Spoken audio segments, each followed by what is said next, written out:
अस्सलाम वालेकुम। Family cuisine में आप सबको खुशामदीद। आज हम फैमिली कुजीन में बहुत ही मज़ेदार ज़बरदस्त बकरीद स्पेशल रेसिपी लेकर आए हैं, जो है बीफ मसाला बोटी कबाब की रेसिपी।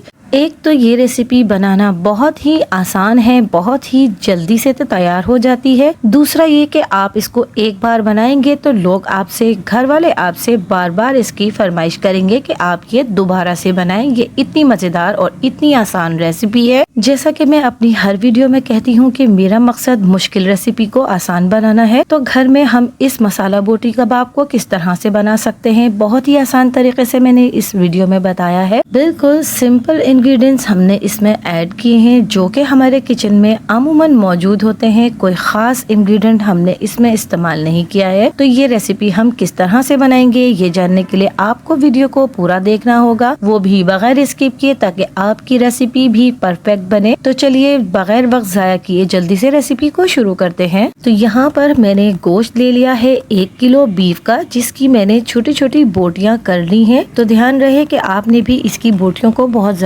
बड़े साइज में नहीं रखना है और ये रूखा गोश्त ही लेना है, तभी आपकी बीफ मसाला बोटी कबाब बेहतरीन बनकर तैयार होगा। तो अब हम इसमें कुछ मसाला जात ऐड करेंगे। यहाँ पर मैंने 1 कप दही ले लिया है, जिसमें बहुत ज्यादा पानी मौजूद नहीं होना चाहिए। साथ ही यहाँ पर 1 टीस्पून हम जर्दे का रंग ऐड कर रहे हैं। हस्बे जायका हमने इसमें नमक ऐड करना है, बाकी आप मसाला लगाने के बाद चख लें, अगर कम लगे तो और ऐड कर सकते हैं। 1 टेबल स्पून कुटी हुई मिर्चें ऐड करेंगे। 1 टेबल स्पून हमने यहाँ पर हरी मिर्चों का पेस्ट लिया है, वो हम इसमें ऐड कर देंगे।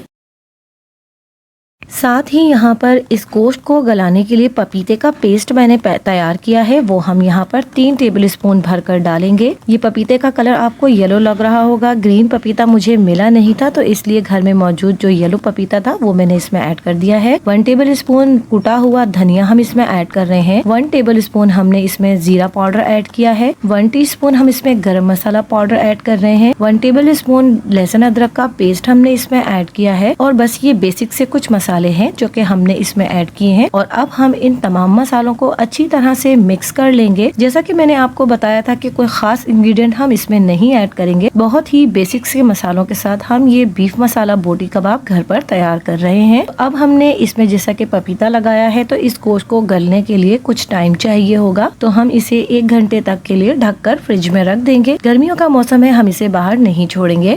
मसाला लगाते वक्त हमने इसमें ऑयल बिल्कुल भी ऐड नहीं करना है, क्योंकि हम इसे पैन में बनाएंगे। अगर हम इसे अंगीठी पे, कोयलों पे तैयार करेंगे, तब हम मॉइस्चर के लिए इसमें ऑयल को ऐड कर सकते हैं। तो यहाँ पर हमारी बोटियों को 1 घंटा कंप्लीट हो गया है मैरिनेट हुए। पैन में हमने 2 टेबल स्पून बस ऑयल डालना है, इससे ज्यादा ऑयल हम इसमें नहीं ऐड करेंगे। और जो हमारी तमाम मसाला लगी बोटियां हैं, वो हमने इस पैन में ऐड कर देनी है। और जो बर्तन पर मसाला लगा हुआ है, उसमें थोड़ा सा पानी ऐड करके हम वो इसमें ऐड कर देंगे, यानी कि बोटियों में हम डाल देंगे। इससे ज्यादा पानी हमने इसमें नहीं डालना है, क्योंकि हमारी बोटियों को बहुत बेहतरीन सा पपीता लगाया है, बहुत अच्छे से ये गल जाएंगी। और हमने इसमें दही को भी ऐड किया है, तो दही भी अपना पानी छोड़ेगी। तो बस अच्छे से पानी को इसमें मिक्स कर लेंगे और इसे अब हमने तकरीबन लो मीडियम फ्लेम पर 15 से 20 मिनट तक पकाना है, या जब तक कि इसका पानी ड्राई नहीं हो जाता, तब तक हम इसे पकाएंगे।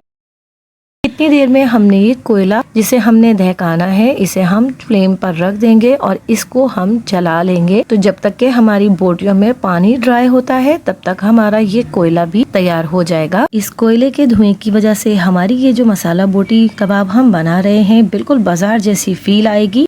तो यहाँ पर हमारी बोटियों में से पानी तकरीबन ड्राई हो चुका है। आप देख सकते हैं कि अच्छी तरह से इसमें पानी खुश्क हो चुका है और बहुत ही बेहतरीन तरीके से ये हमारी मसाला बोटी बन रही है। तो अब हम इसमें एक दफा स्पून को चला लेंगे, ताकि ये मेक श्योर कर सकें कि ये नीचे से लग तो नहीं रही है। तो जी ये नीचे से बिल्कुल भी नहीं लगी है। तो अब हम इसको स्पून चलाकर इसे ड्राई कर लेंगे और इसके अंदर तमाम मॉइस्चर जो है वो हमने खुश्क करना है। मैं यहाँ पर आपको ये दिखा दूं कि यहाँ पर हमारी मसाला बोटी भी बहुत ही बेहतरीन तरीके से गल चुकी है, बहुत ही सॉफ्ट, बहुत ही मुलायम और एकदम जूसी सी ये हमारी बीफ मसाला बोटी बनकर तैयार हुई है। एकदम जबरदस्त तरीके से हमने इसको बनाया है। जैसा कि आपने वीडियो में देखा कि कोई खास तैयारी नहीं, कोई खास मसाला नहीं, बस झटपट से हमने इसको बना लिया है। अब हमने इन तमाम बोटियों को एक साइड कर देना है और इसके सेंटर में हमने एक प्याली रखनी है। इस प्याली के अंदर हमने वो जो कोयले को जलाया था, वो कोयला हम इस प्याली के सेंटर में रखेंगे। कोयला जलने के बाद 2 टुकड़े हो गया था, तो हमने वो दोनों पीस ही प्याली में रख दिए हैं और 2 से 3 ड्रॉप्स हमने ऑयल के डाले हैं, जिससे कि इसमें बहुत ही अच्छे से धुआं बनेगा। और हमने फौरन से इस पर ढक्कन को लगा देना है ताकि तमाम धुआं जो है वो हमारी इन मसाला बोटियों को लग जाए। जब तक कि हमारी बोटियों पर धुआं लग रहा है, हमने इनको ढक के रखा हुआ है। इतनी देर में हम इसकी सर्विंग के लिए प्लेट को तैयार कर लेते हैं। यहाँ पर मैंने कुछ खीरा काटा है और कुछ प्याज, जिन्हें हमने गोल राउंड शेप में कट कर लिया है, तो हमने इसे गार्निश कर लिया है प्लेट पर। और अब तमाम बोटियां जो कि हमारी रेडी हो गई हैं, वो सब की सब हम इस प्लेट में सर्व कर लेंगे। तो ये हमारी बहुत ही मजेदार, टेस्टी, जबरदस्त, जूसी सी बीफ मसाला बोटी कबाब बनकर तैयार हो गया है। बहुत ही सॉफ्ट, बहुत ही जूसी सी हमारी ये मसाला बोटी बनकर तैयार हुई है। आपने भी इस बकरीद के मौके पर ये रेसिपी जरूर ट्राई करनी है। ये रेसिपी आपकी बकरीद की दावतों को 4 चांद लगा देगी और दस्तरखान पर ये एज अ स्टार्टर भी आप यूज कर सकते हैं और एज अ डिश भी आप इसे सर्व कर सकते हैं। तो हमारे यहाँ तो ये एज अ डिश भी यूज होती है और मेन स्टार्टर भी यूज होती है। तो आपने भी मेरी इस मसाला बोटी की रेसिपी को जरूर ट्राई करना है। कमेंट्स के जरिए अपना फीडबैक मुझे जरूर देना है और मेरी इस मजेदार सी रेसिपी को अपने फैमिली और फ्रेंड्स में ज्यादा से ज्यादा शेयर भी करना है। तो अगर आपको मेरी वीडियोस और मेरी रेसिपीज पसंद आती हैं तो मेरे चैनल को लाइक, शेयर एंड सब्सक्राइब कीजिए। मिलती हूँ किसी नई वीडियो, नई रेसिपी के साथ। अल्लाह हाफिज।